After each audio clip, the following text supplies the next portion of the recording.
tried so hard to be someone, but you forgot where you are. ¿Qué pasa, McFlys? Hoy vamos a ver y también responder las principales cosillas que no tienen tanto sentido dentro de Ant-Man and the Wasp: Quantumania. Pero no solo vamos a comentarlo, sino que también le vamos a dar algunas respuestas a las cosas que no tienen tanto sentido. La idea no es que después de ver este video queden más confundidos que cuando entraron. Esperamos sus órdenes, maestro. Así que si tienen más preguntas después de ver este video, también la pueden dejar en los comentarios. Y por supuesto no olvides suscribirte con la campanita activada para que no te pierdas todas las desarrolladas de Marvel que se vienen en este canal y teorías de otras cosillas, videos de The Last of Us y demás, así que suscríbete. ¿Qué tan malo puede ser? Por cierto, recopilé como 10 errores diferentes, así que los voy a estar ordenando desde el menos relevante hasta el más relevante, para que al final tengamos la cabecilla un poco más explotada. Lo primero, que para muchos no puede ser tan relevante, pero que para mí no tiene sentido en la película, es el título de la película, Ant-Man and the Wasp: Quantumania, y lo que no tiene sentido es el and the Wasp. The Wasp es un personaje que para mí, esta es una de las películas donde menos brilla y donde menos le dan importancia. Claro que sí salva a Ant-Man en algunas ocasiones y sí tiene algunas escenas o diálogos importantes, pero cero cercano al protagonismo que ha tenido en anteriores películas, incluso que no son de Ant-Man. Por lo que la película podría llamarse simplemente Ant-Man Quantumania sin Wasp, y así la película siento que tendría un título menos largo y mucho más acorde a lo que nos muestra la historia. Machista de los cojones. El libro del Darkhold, siendo algo súper antiguo y escrito por uno de los primeros demonios de la historia, ¿por qué no habla de Kang el Conquistador?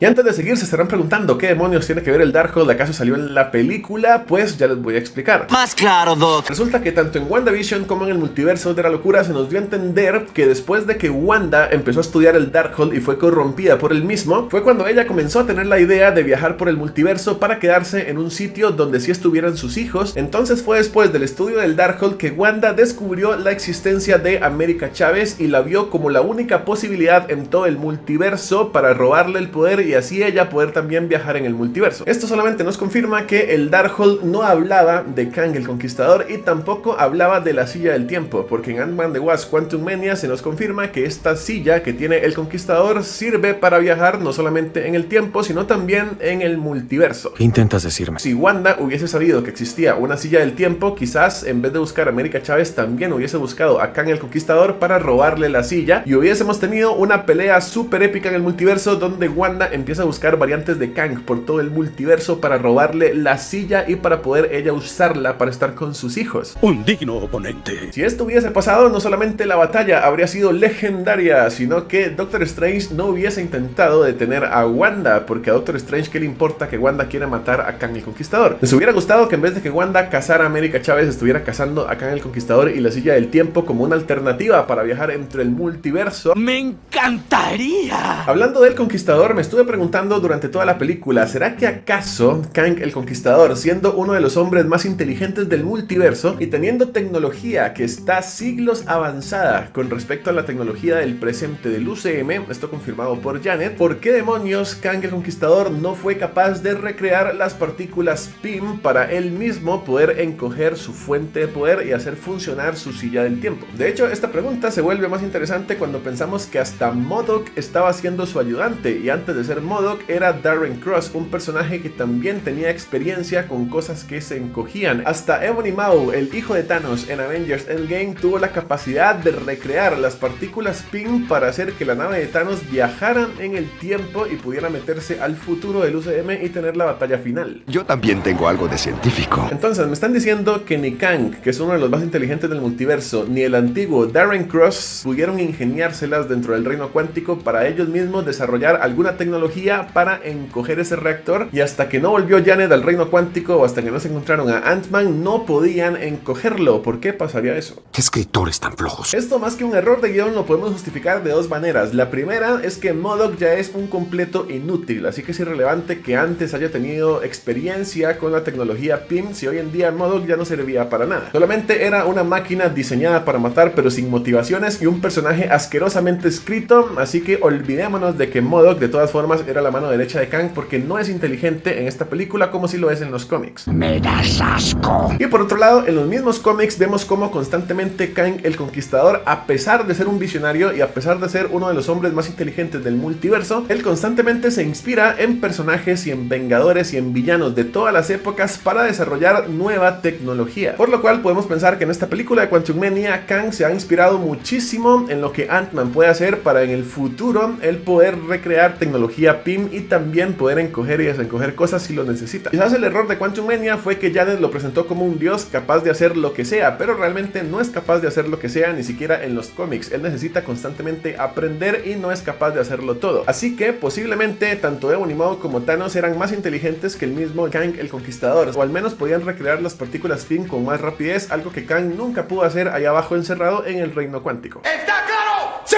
mi sargento! ¿El Conquistador realmente se murió al final de la película o no se murió a pesar de que sus variantes lo dijeron en la escena postcréditos? Yo siempre he tenido la teoría, así como en la muerte de Wanda, que cuando no muestran un cadáver es porque quizás el personaje puede volver o evolucionar. Y tenemos dos motivos para pensar que el Conquistador no está muerto todavía. El primero es que aquel que permanece en la serie de Loki habló de la reencarnación, baby. Reencarnación.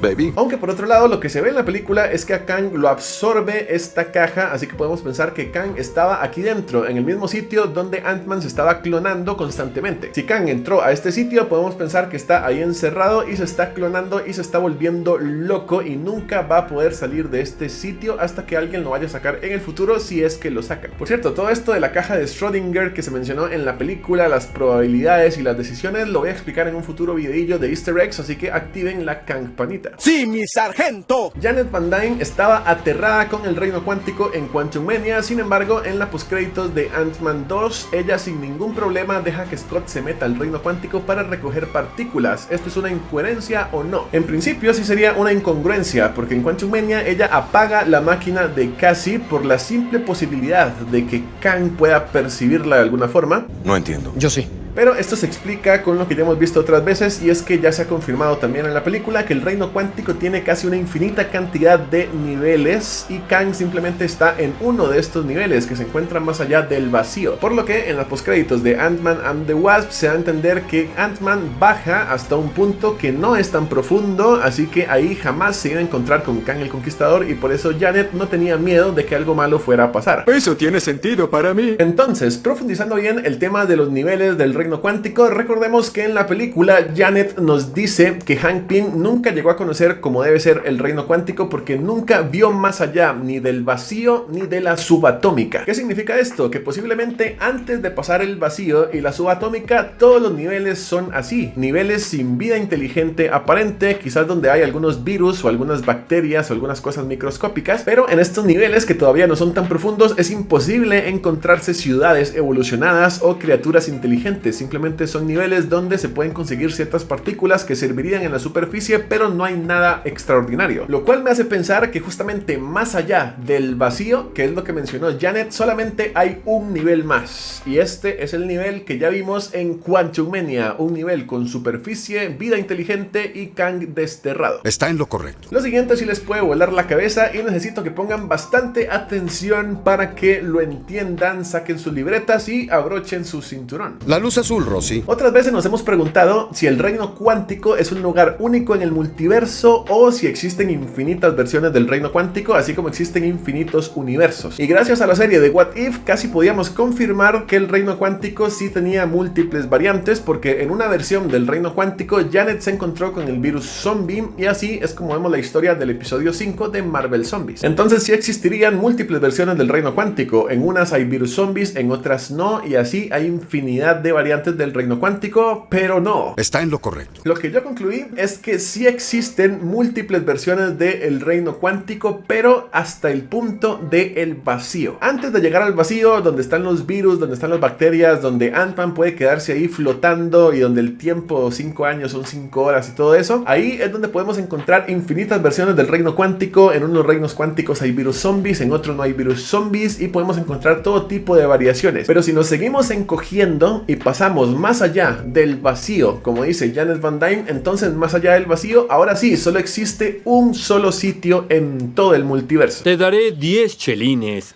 si puedes probarlo. Esto mismo fue ya confirmado hasta por los productores de la película cuando dijeron que esta sección del reino cuántico donde está Kang el Conquistador es tratada como el sótano del multiverso. Y si es el sótano del multiverso significa que solamente hay uno de esos en todo el multiverso. Si tú te encoges y pasas el vacío, solamente hay un sitio posible para llegar y es ese sótano donde estaba el Conquistador en Quantumania. O sea que en resumen, todo el reino cuántico tendría variantes, pero si te sigues encogiendo y pasas el vacío, después del vacío ya no hay más variantes, solamente hay un sitio para todo el multiverso que es el sótano del multiverso. Hoy suficiente, guardias. Una prueba más definitiva que confirma lo que les estoy diciendo es el hecho de que esta variante del Conquistador de Quantumania fue desterrado por sus variantes hacia este punto específico en el tiempo. Porque piénsenlo, si las variantes de Kang que están más allá del multiverso desterraron a este Kang hacia el reino cuántico, si existieran infinitas versiones del reino cuántico, ¿por qué lo van a desterrar justamente a la versión del reino cuántico que pertenece al UCM? Siempre que observen uno de esos detalles, un hechicero lo hizo. Para no pensar en el poder del guión, lo más inteligente es pensar que más allá del vacío solamente existe una dimensión única del sótano del multiverso en el reino cuántico, y por eso es que cuando todos los demás Kangs desterraron a esta variante de Quantumania, él llegó a parar justamente a este punto único en el multiverso que es el sótano. De hecho, si nosotros pensamos que el vacío mencionado por Janet en la película es el mismo vacío mostrado en Loki, pues tiene mucho más sentido. En teoría también solo existe un vacío en todo el multiverso, no hay infinitas versiones de ese vacío, es un solo vacío donde llegan a parar todos los podados, por lo que sí, pueden existir infinitas versiones del reino cuántico, pero solamente existe un vacío y solamente existe un sótano del multiverso más allá del vacío, que es esta versión más profunda del reino cuántico donde desterraron a Kang. Oh, sí, pero en el episodio AG... ¡Hechicero! Y otra cosa importante, más allá del vacío, ya los personajes ni siquiera necesitan usar cascos de protección para poder respirar, no necesitan absolutamente nada porque es un punto que ya está ahí en lo más profundo y las condiciones son más estables entre comillas, porque justo en Ant-Man 1 hay escenas donde Hank Pym explicaba que para meterse ahí era súper peligroso y que les podía explotar el cerebro o algo así si se metían sin protección. El proceso es altamente volátil. Si no estás protegido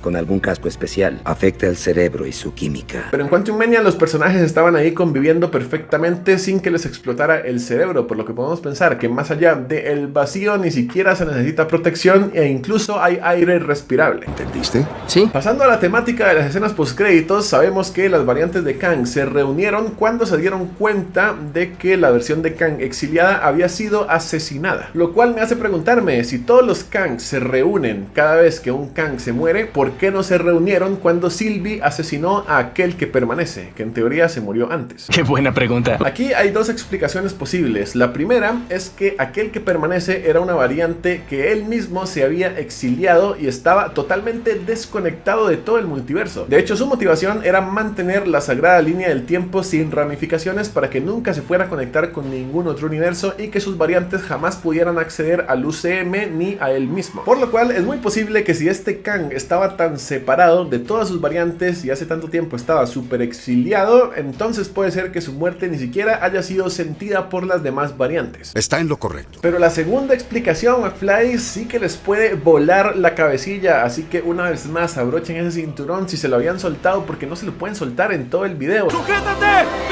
La segunda explicación que pensé es que quizás la muerte de aquel que permanece sucede después de que se reúne todo el consejo de Kang y después de los acontecimientos de Quantumania. Ustedes dirán, no tiene sentido porque Loki es antes de Quantumania, pero recordemos que todo el tema de la ciudadela de Kang se ubica fuera del tiempo, así que realmente la muerte de aquel que permanece no sucedió en ningún año específico. Pero ¿qué es lo vuelacabezas de todo esto? Que hay un punto en el episodio de Loki donde aquel que permanece dice que ya han cruzado el umbral y que a partir de este punto él ya no tiene ni idea de lo que va a pasar. Hemos cruzado el umbral. Pero ahora ya no tengo idea. No tengo idea de qué va a suceder ahora. Y hasta en este momento que estamos todavía no sabemos qué demonios significa ese umbral. Muchos hacían teorías de que a lo mejor cuando se cruzó el umbral fue cuando Wanda absorbió la magia del caos y que todo sucedía en el mismo minuto y no sé qué. Otros tenían más teorías adicionales sobre qué demonios significaba cruzar el umbral, pero yo tengo la posible teoría o explicación definitiva. Quizás cuando aquel que permanece sintió que se cruzó el umbral fue justamente fue el punto donde todas las variantes de Kang se empezaron a reunir en el Coliseo. Esto tuvo que haber causado una fractura brutal en el espacio-tiempo de todo el multiverso, por lo cual a lo mejor esta reunión de Kangs en el Coliseo de la escena postcréditos y la muerte del Kang en el reino cuántico fue lo que causó el verdadero cruce del umbral. Antes de que Sylvie matara a aquel que permanece, la línea del tiempo ya se estaba ramificando. No fue como que se empezó a ramificar hasta que ya aquel que permanece se murió. Por eso tal vez es que las variantes de Kang ni siquiera hablaron de la muerte de aquel que permanece, porque no había ocurrido. Primero fue la convocatoria de los Kangs y después, más fuera del tiempo, Sylvie asesinó a aquel que permanece. ¿Ustedes qué opinan? Sí te creo, hijo. Nos vemos en la siguiente y espero que con esas preguntas tampoco puedan dormir, puedan debatir en los comentarios, activen la campanita y esperen los siguientes videos McFlys con más curiosidades, easter eggs y referencias que tal vez no notaste en la película. Espero que este video haya sido de mucha ayuda para ustedes y recuerden que ninguna pregunta es imposible de obtener respuesta. Pero todo puede ser posible en un multiverso.